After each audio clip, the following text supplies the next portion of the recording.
I'm Josanne Wright Callender, the author of the Happy Little Garbage Truck picture book, An Educational System. Pardon me. These last few weeks, pardon me, we've been talking about concepts of, well, my whole program is about self-esteem and building our mindset so that we can have a more positive mindset toward everything that we do and transferring that to the children that we teach. And so this last, well, I've just looked at it, 50 talks. This is the 50th one on thinking how to think for yourself, and in particular, how to build courage to think for oneself, and which is what we're teaching our children, critical thinking skills, which takes self-esteem to begin with. So it all dovetails in together. Pardon me. And so I've been looking at Z. Hereford's article, Live a Life of Courage. And in that article, she talks about 5 steps toward building courage. And it's a process. None of us wakes up in the morning and says, I'm just going to tackle that. And, just go at it. It takes a lot of time, consideration, and these 5 steps. The first one of which is just to deal with fear. You know that it's there. You don't sugarcoat it. Oh, I'll get over this. And, it doesn't really. Yes, it is there, facing it. The second one is developing a willingness to develop courage. And that helps us to face those things that we fear. And I often mention this book that I read years ago called Feel the Fear and Do It Anyway. So this is the willingness to tackle that fear pretty much head on. The third step is noticing how courage looks in others. And we can use our local heroes. We can look at movies or think about how in books, how that courage was exemplified and the people that we're looking at outside of ourselves, basically. And the fourth step is to take small steps towards that point, and that's the baby steps.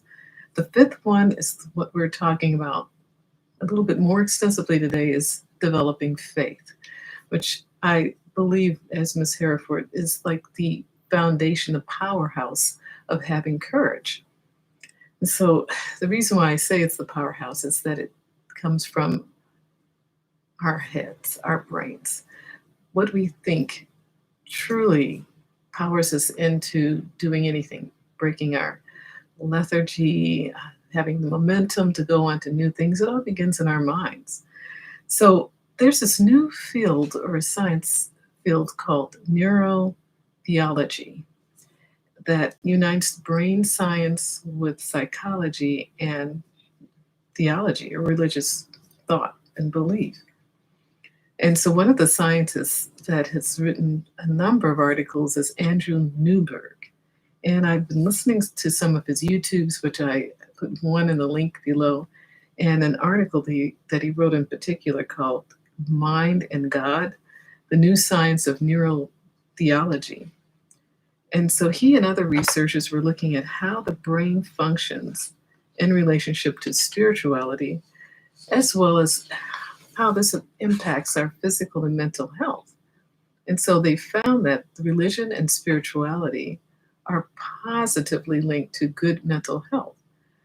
There was this one study that they were talking about, the parts of the brain that usually is dormant or flat during the periods of depression, they just light up during periods of meditation. And they seem to make the neurons of that area proliferate and increase. So there's habits that we were talking about in our past talks, that if you're thinking negatively, you tend to create more negative pathways for neurons to message each other. This was sometime back when we were talking about interoception. Well, this happens with our brains as we meditate. We have more, it says it improves, one of the studies says it improves our memory, it improves our positivity. And what Dr. Newberg said, which kind of capsulizes this thought, is neurons that fire together, wire together. And I said, that's it. That's perfect. So the more we are thinking along with thoughts of having our faith, exercising our faith, it guides us, especially in this season of Christmas or whatever your faith tends to be. We are engaged in a spiritual practice that, as its offshoot, is compassion. It releases our compassion and our love to others. So there's this real positive aspect to having faith. And it brings out other positive emotions in the brain as well. But you could just be thinking about how those positive emotions can help us exercise courage. And so that's where we're going to go. But I'm going to take a break for the holidays, for Christmas, and I'll come back after Christmas with some new vlogs and take a look at how we can develop faith and confidence, and in doing so, our courage. In my own journey of courage and faith has been in the years that I've been writing this book, that's an homage to my parents and faith. I'm going to be announcing its countdown very soon. The launch of the book is going to take place in February. But in the meantime, in my description box, you can see the link to Amazon. The book is ready for pre-orders. It's called Making Do, Growing Up Colored in the Jim Crow South During the Great Depression. So it has a lot of aspects of faith in that title. So hope you have a wonderful Christmas. Please subscribe, please share, and I'll talk with you soon. Bye-bye.